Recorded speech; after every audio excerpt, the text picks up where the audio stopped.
avec Robert Bresson en mars 1965. J'avais 23 ans et lui, il n'avait pas tourné de film depuis longtemps et je crois qu'il a eu besoin ou envie de parler avec quelqu'un de jeune à ce moment-là pour exposer un peu ses idées sur le cinématographe. Alors, voilà, j'aurais écrit un article sur lui à l'époque. Aujourd'hui, je le referais complètement et différemment, mais là, ce sont des images et on ne réécrit pas des images. Les images sont là une fois pour toutes. Il faudrait savoir deux choses avant que ça commence. C'est que d'abord, il y a des extraits de deux films seulement. C'est les Pickpocket et Procès de Jeanne d'Arc, deux des plus beaux films de Bresson, qui étaient surtout les deux films les plus récents qu'il avait tournés au moment où je l'ai rencontré. Et puis on me voit de temps en temps dans cette émission, ce qui est normal, c'est une conversation, mais aussi je trouve amusant de me rappeler que Bresson m'avait dirigé dans ces questions. C'est les questions qu'il a plus ou moins réécrites lui-même. On a fait toutes les questions après qu'il y ait eu les réponses pour un peu plus, mettre un peu de clarté. Et ce sont des questions qu'il a un peu écrites lui-même parce qu'il aime bien répondre à des questions qu'il se pose, qu'il pose lui-même au fond. Donc voilà. Et peut-être je dirai encore des choses après l'émission, mais là, voilà le générique de l'émission de 1965.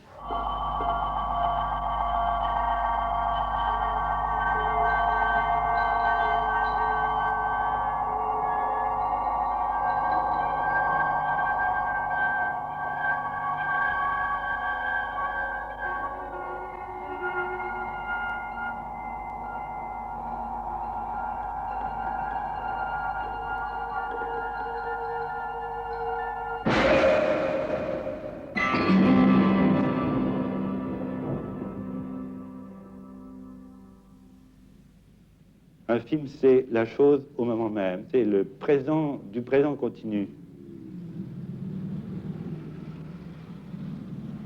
C'est la parole qui nous fait penser, ce n'est pas la pensée qui nous fait parler. L'incommunicabilité des êtres est au fond de tout ce que je fais. Un sujet, c'est un prétexte. C'est la forme, encore beaucoup plus que le fond, qui éduque et qui élève. Il y a un mot du peintre Degas qui est très joli, qui disait « Les muses ne se parlent jamais, elles dansent seulement quelquefois entre elles ». Je me donne beaucoup de mal pour faire ce que je fais. Il y a du mauvais et du bon, et c'est ce mélange qui est moi. J'ai l'impression d'être en retard sur moi-même et de n'arriver jamais à faire tout ce que j'aurai à faire avant la fin. En ce qui concerne les acteurs et leur jeu à l'écran, il ne s'agit pas de ne rien faire, comme on l'a dit souvent, mais de ne pas se surveiller, de ne pas se contrôler.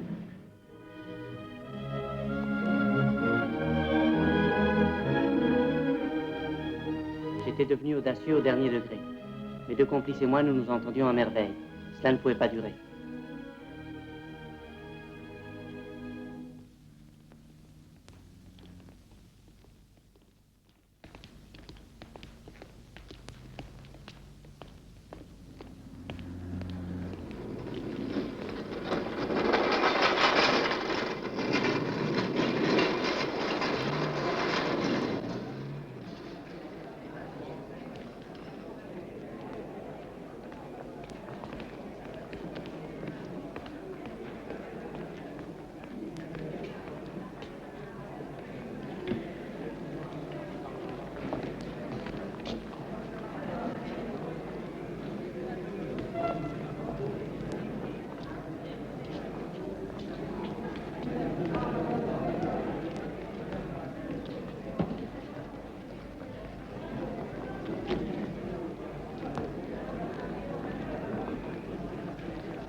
Où l'avais-je vu?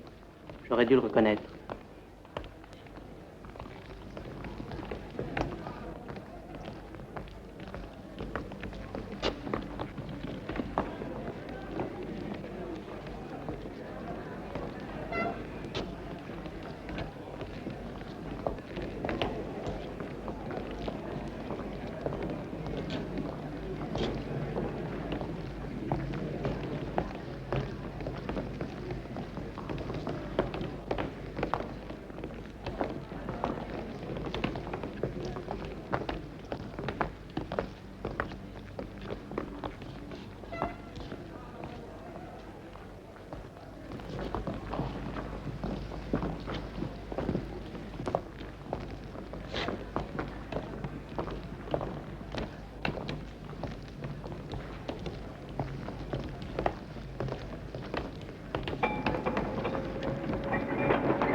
L'expérience va montrer que plus j'étais automatique, plus j'étais émouvant. On dirait que l'art dramatique est quelque chose qu'il faut repousser et qui n'a absolument aucun rapport avec le cinématographe. C'est peut-être parce qu'il est très proche. Et il me semble que quand on emploie les moyens du théâtre pour faire des films, on est comme quelqu'un qui essaie de raboter avec une scie. Je crois qu'il n'y a pas de création sans ordre. Une chose directe, se servir de la nature, des procédés de la nature, et puis les mettre dans un certain ordre. Le goût, c'est le choix. Il y a deux excès, l'ordre et le désordre. Le cinématographe serait ravi s'il n'y avait pas eu d'art dramatique avant lui. C'est très difficile avec le cinématographe qui prend les choses telles quelles, de ne pas les montrer, puisqu'il faut qu'il les montre. Il faut qu'il les montre sans les montrer. L'ordre pour créer et le désordre pour faire la vie. J'essaie de montrer que certaines parties, pour faire deviner les autres, qui est toujours une partie de mystère, il ne faut pas avoir l'âme d'un exécutant, même de ses propres plans. Retrouver la nature avec les moyens de la nature, mais sans la copier. Quand un électricien veut lier deux fils ensemble, il les dénude. Sans ça, le courant ne passerait pas. C'est dans les jointures, c'est dans les interstices que se trouve la poésie, que se trouvent les choses importantes. Une personne que vous croisez dans la rue, c'est une statue avec des ressorts, une statue en marche. À partir du moment où vos regards se croisent, tout à coup, il y a une chaleur, c'est un être humain. La plupart des grandes batailles se livrent à l'intersection des cartes d'état-major. Ce que nous croyons voir n'est pas ce que nous voyons. Ce que nous voyons n'est pas ce que voit la caméra.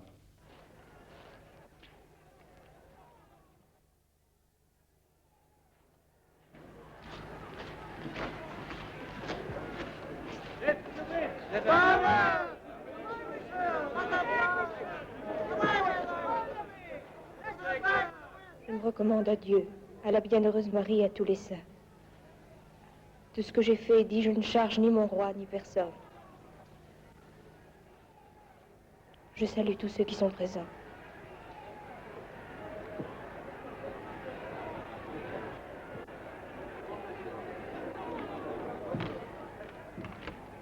Saint-Michel, Saint-Michel, Sainte-Catherine, Sainte-Marguerite.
Les voix que j'ai eues étaient de Dieu.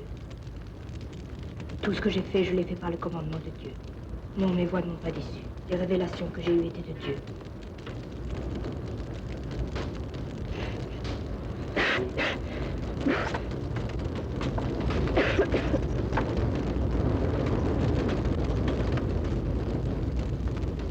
Jésus!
Il n'y a pas de production d'émotion sans régularité et sans tenue. C'est le film qui donne vie au personnage, ce n'est pas le personnage qui donne vie au film. Le fantastique est du naturel. Les poètes ne dénaturent pas la nature.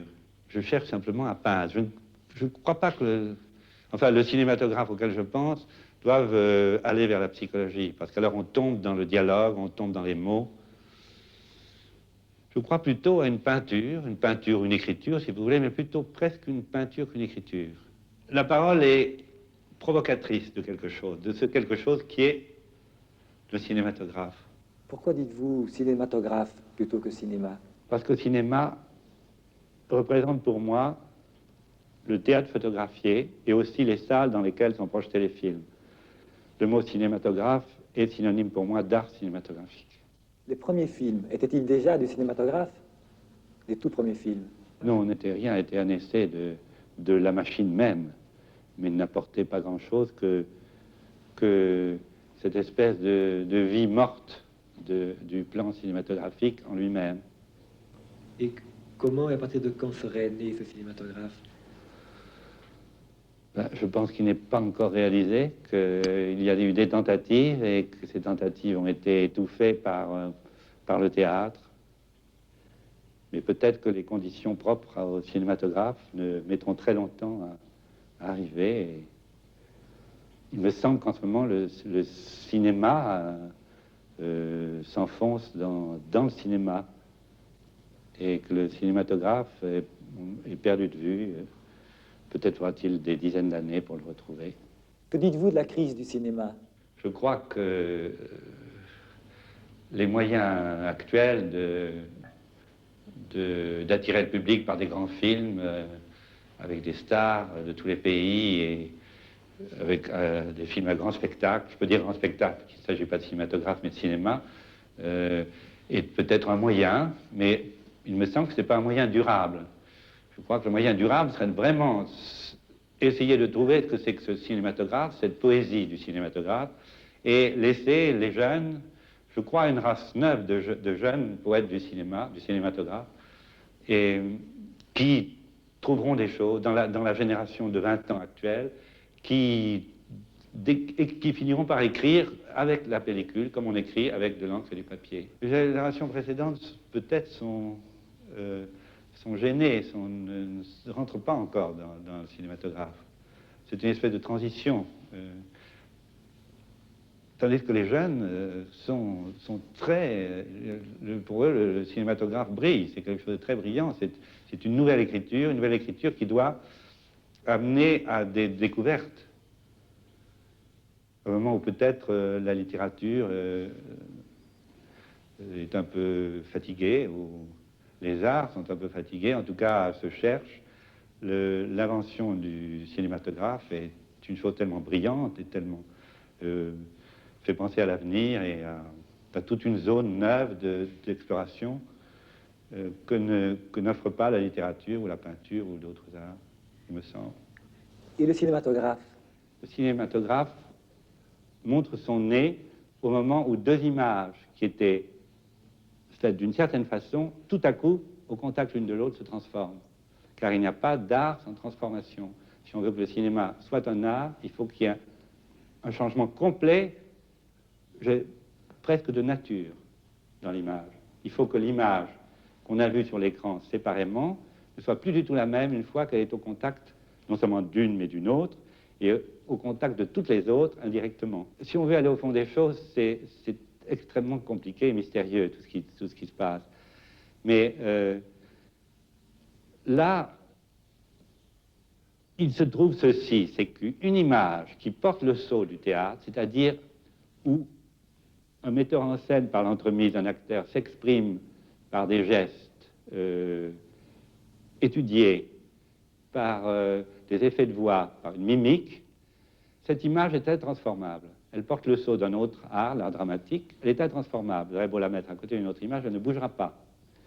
Mais si vous arrivez, comme avec un fer à repasser, à aplatir votre image, à enlever complètement l'expression par la mimique et les gestes, vous la mettez à côté d'une autre image de même nature, tout à coup, ces images ont un effet très violent l'un sur l'autre, et toutes les deux prennent un autre visage. Si vous voulez, je pourrais vous expliquer le cinématographe par 3 naissances. Première naissance, le film naît dans votre tête et il meurt sur le papier. Vous le faites revivre avec les personnages vivants, les êtres vivants et les objets réels que vous employez. Vous les tuez en les fixant sur la pellicule. Enfin, troisième naissance, qui n'existe pas dans le théâtre photographié.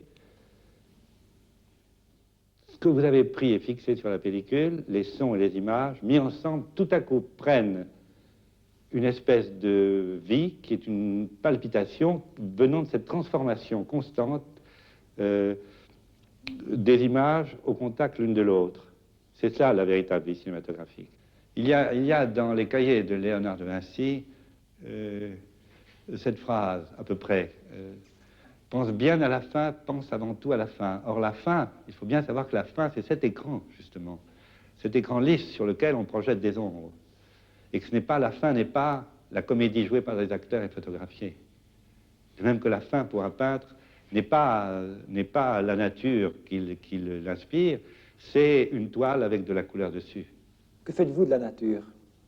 À propos de nature, il y a une magnifique phrase dans le Chateaubriand, dans les Mémoires, qui dit à peu près, ce n'est pas ça, mais à propos des poètes du XVIIe, des poètes froids du XVIIe, il dit il ne manque pas de naturel, il manque de nature, ou à peu près cela.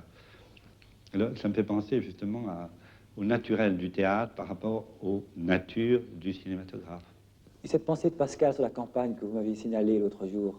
Je ne me rappelle plus. Je l'ai recherché, cette phrase, pour vous la dire, et puis je ne l'ai pas trouvée. C'est quelque chose comme la campagne, c'est des toits, des maisons, des arbres, des cheminées sur ces toits, et c'est aussi une feuille, un insecte, un brin d'herbe.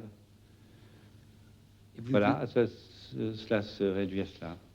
Mais il me semble que justement, c'est les deux façons de voir les choses à travers la caméra, c'est-à-dire voir les choses de loin ou les voir de près. C'est-à-dire aller, et c'est peut-être la façon de voir le surnaturel, c'est-à-dire de s'approcher des choses de la nature. Qu'est-ce que c'est pour vous, le surnaturel?